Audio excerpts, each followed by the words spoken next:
Se você acompanhava ou já assistiu animes dos anos 2000 a 2015, você provavelmente já se deparou com algum anime com uma categoria específica. Gore. Para os que não sabem, Gore quer dizer na minha tradução pessoal basicamente Fatality. Sim, Fatality do Mortal Kombat. Ou pelo Google, Gore pode se referir a conteúdos... Bullshit!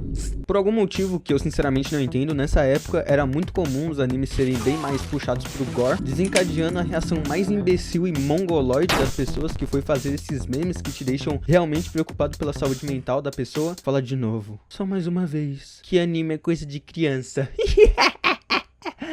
Eu tenho problemas mentais sérios que nunca vão se curar. Nessa época, animes que normalmente eram gore seriam os de suspense, horror ou até de ação, dependendo do anime. Mas os tempos mudam. Hoje em dia, qualquer anime pode ser considerado gore. Como, por exemplo, Solo Leveling é gore pesado de tão ruim que é. Entendeu? Ele é gore porque é ruim. E considerado um anime difícil de assistir porque é ruim. Mas nessa época, considerada de ouro dos animes, houve alguns que marcaram a história do mundo. Um deles sendo...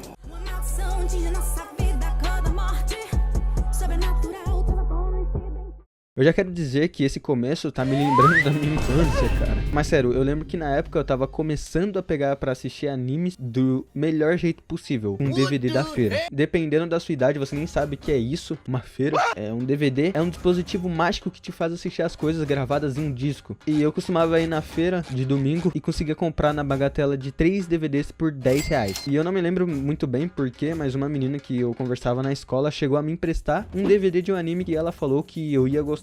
O anime era Another. O anime já começa nos mostrando sobre a lenda que dá o plot do anime, sobre uma pessoa que morreu em uma sala e as pessoas da sala gostavam tanto dessa pessoa que decidem agir como se essa pessoa nunca tivesse morrido. Puta que pariu. Bem normal, né? Como nós já conseguimos perceber. E por mais difícil que possa acreditar, mas a sala acaba amaldiçoada. No fucking way. Nós acompanhamos um estudante transferido de Tóquio chamado Keiichi Sakakibara. Logo que ele chega na cidade, ele é internado no hospital, porque tá com o coração amaldiçoado. Como em uma missão secundária que você nunca quer fazer, 3 alunos aparecem no hospital para falar com o Keiji. A interação mais robótica que já existiu em um hospital acontece depois de um interrogatório sem sentido aparente e um aperto de mão que parece que a menina tá apertando a mão da morte, não a de um colega de classe. Eles vão embora, sem mais nem menos. E eu acho engraçado que esse anime tem alguma coisa com o sinal do celular não funcionar literalmente nunca. Parece que o anime tentava na época boicotar a tecnologia, mostrando que essas porra não funcionam e não vão pra frente. E hoje em dia a gente tá aí com a IA fudendo a vida humana. Porque, né, hoje, mano, eu vi um vídeo do Hitler e do Michael Jackson, um de frente com o outro, falando alguma coisa. E por mais que eu sabia que era IA, eu falei, mano, essa porra tá muito real, cara. Que porra que é essa? Essa porra desse história do demônio veio pra extinguir todos os seres humanos da Terra. Eu acho, a minha teoria é que a IA é criada por alienígena e é que nem I Am Hero. Spoiler de I Am Hero aqui. Eles estão deixando a tecnologia deles avançada, acabar com todos os seres humanos, porque quando todos os seres humanos forem dominados pela IA, eles vão morrer eventualmente, de algum jeito, e os alienígenas só precisam esperar pra Terra ficar vazia, pra eles poderem colonizar a Terra, que é basicamente o que acontece em MJ. Spoiler aí, como eu já disse. No dia que ele recebe alta do hospital, ele acaba se encontrando com mais uma pessoa da mesma escola, Misaki Mei. A personagem que mais exala 2015 vibes, a personagem mais Ed possível. O anime todo fica, eu sou misteriosa, eu não me importo de ver mortes e quero morrer, e não fala nada nunca porque ela é muito misteriosa. Na escola ele percebe que a menina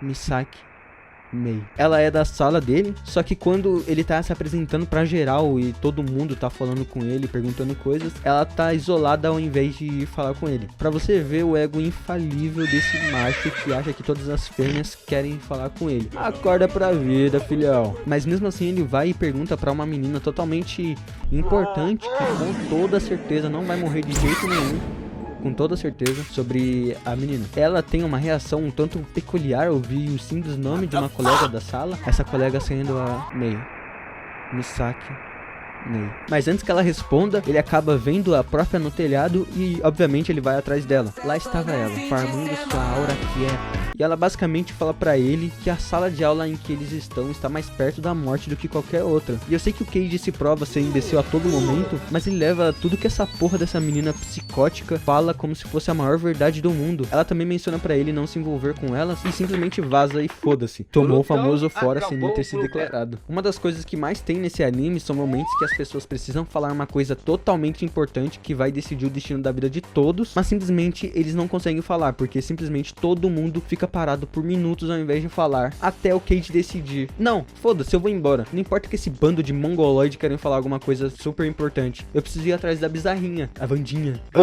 É a Wandinha do mundo dos animes. Mas falando sério, mais pra frente o anime nos mostra que o que esses imbecis precisavam falar literalmente era algo que determinou de todo o destino das pessoas da sala e dos parentes de cada um. E os caras ficam com esse cu doce intenso. É de chorar leite pelos vasos sanguíneos. Com a ajuda da enfermeira, ele descobre que aparentemente uma menina chamada Misaki morreu naquele hospital em que ele estava. E no mesmo dia que ele encontra ela no hospital, ela fala que estava indo lá pra entregar uma boneca pra sua outra metade. Pam, pam, pam. Será que ela está morta? E esse é o fantasma dela indo pra escola todo dia? E pra comprovar essa fantástica teoria, ela mostra que tem um olho de demônio. E puta que pariu. Essa questão do olho tira literalmente do olho do cu o poder pra enxergar a cor dos mortos. E foda-se. Pouco conveniente, hein? Depois de literal 3 kills de só o Cage ficar falando toda hora da Mei, Misaki, Mei, ou da lenda que ninguém quer falar pra ele, eles decidem deixar o Cage de xereca. Basicamente fingindo que ele não existe do mesmo jeito que ela. Então finalmente é explicado o que tá acontecendo e pra tristeza de todos, ela não tá morta, mas sim sendo ignorada por todos, devido à maldição da sala 2A, quer dizer 29, sei lá, 2A, 29, não lembro. A continuação da lenda do começo mostra que depois do ano em que os loucos fingiram que o aluno morto na verdade estava vivo, acontece de sumir uma carteira da sala. Ela explica que simplesmente do nada aparece um aluno extra que já está morto e eles não conseguem saber quem é, porque as memórias de todos foram alteradas, inclusive aquele que é o extra. E a partir desse momento, todo mês morre algum aluno ou alguém da família de um aluno. E para acabar com as mortes, eles decidem algum aluno e os transformam de extra, fazendo com que ele não exista. Por isso a Misaki era sempre ignorada por todos e podia fazer o que quisesse na sala de aula. Mas como o Cage foi transferido e literalmente chegou pra fuder com tudo, eles decidem ignorar ele também, para ver se para a maldição. E obviamente não dá certo. Quando um professor se mata na frente de todo mundo do jeito mais sem sentido e imbecil possível, tipo, ele não sofre nada com a maldição, e mesmo que ele quisesse se matar, porque caralhos esse filho de uma puta iria pra porra da escola pra fazer isso justamente na frente da desgraça dos alunos? Não faz o menor sentido. Eles tentam meter que a maldição mexeu com o professor, por isso ele faz isso, mas não faz sentido, porque a maldição fala de matar as pessoas e não fazer elas se matarem. Tem uma grande diferença entre o elevador cair e esmagar a enfermeira e o professor simplesmente pegar uma faca e atravessar a própria garganta. São atos totalmente diferentes que um teve a sua própria espontânea vontade de fazer. E se a maldição afetou ele porque ele tava com medo, não seria a coisa mais sem sentido ele se matar? Porque afinal ele tá com medo de morrer. Por que caralhos ele ia se matar? Depois da demonstração do imbecil de que as mortes não pararam, decidem ressuscitar os dois, já que não faz diferença eles serem ignorados ou não. Então eles precisam descobrir um jeito de parar a maldição. E por coincidência, eles descobrem um cara que diz que parou a calamidade no ano dele, um colega de classe da tia do Cage. Então eles se juntam pra ir atrás desse cara pra poder descobrir o que ele fez. E a informação que eles dão é que ele deixa uma fita lá na puta que pariu, então eles vão até a fita e tentam assistir a fita, só que não consegue, pode a fita, eles têm que levar pra porra de uma excursão. E a informação que eles descobrem na fita no meio da excursão, finalmente, é que pra acabar com a maldição, eles precisam descobrir quem é o extra e mandar ele de volta pro mundo dos mortos. Esse final do anime, mesmo tendo momentos horríveis, ele tem momentos muito bons, mortes muito engraçadas. Cheiro de cu virgem, o meu que não é, viu? O bicho nem treme pra mentir, ó. Ô, diabo.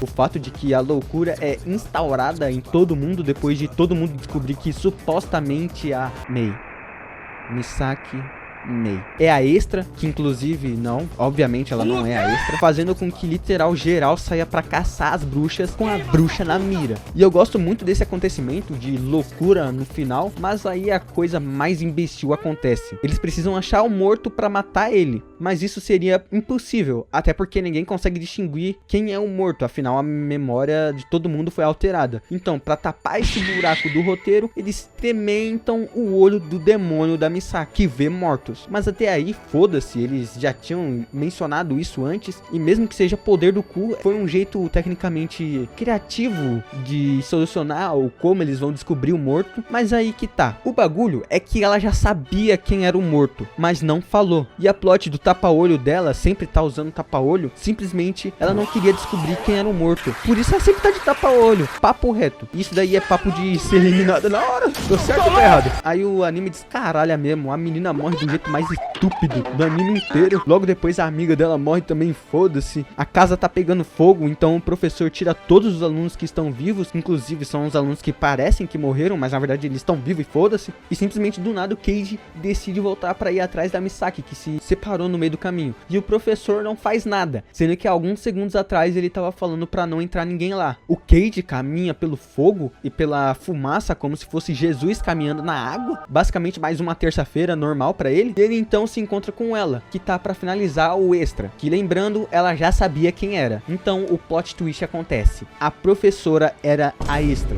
Eu não sei o que é mais fudido nisso, ser a professora a Extra ou a porra da professora esse tempo todo ser a tia do Keiji, que simplesmente foi escondido o anime inteiro. E bom, na questão da professora ser o Extra, pra mim foda-se, porque já que a maldição afeta eles ao ponto do demoníaco se matar na sala, ela ser o Extra é dos menores dos problemas. Inclusive, eles descobrem que o Extra não consegue se lembrar de quase nada do passado por já estar morto, que acontece diversas vezes com ela simplesmente não conseguindo se lembrar de nada e não consegue terminar a porra de uma frase. Bom, ela morre e a maldição finalmente acaba e todo mundo se esquece sobre ela, como se nada tivesse acontecido, menos os dois protagonistas, né, óbvio. E o engraçado é que eles conseguem parar a maldição porque eles têm a mutante que já sabia quem era o Extra, mas eles deixam um DVD pra próxima sala pra eles saberem lidar com a maldição. Só que como caralhos que a próxima sala vai conseguir descobrir quem é o Extra? Simplesmente não faz sentido. É basicamente deixar uma carta de guerra pra sala toda tentar se matar, é literalmente isso, porque cada um vai achar que um é o Extra e vai se matar, que é exatamente o que aconteceu no final. Os caras pegam o final e falam,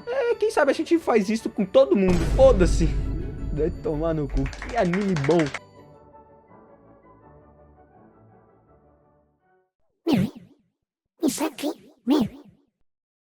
Mas ele leva a porra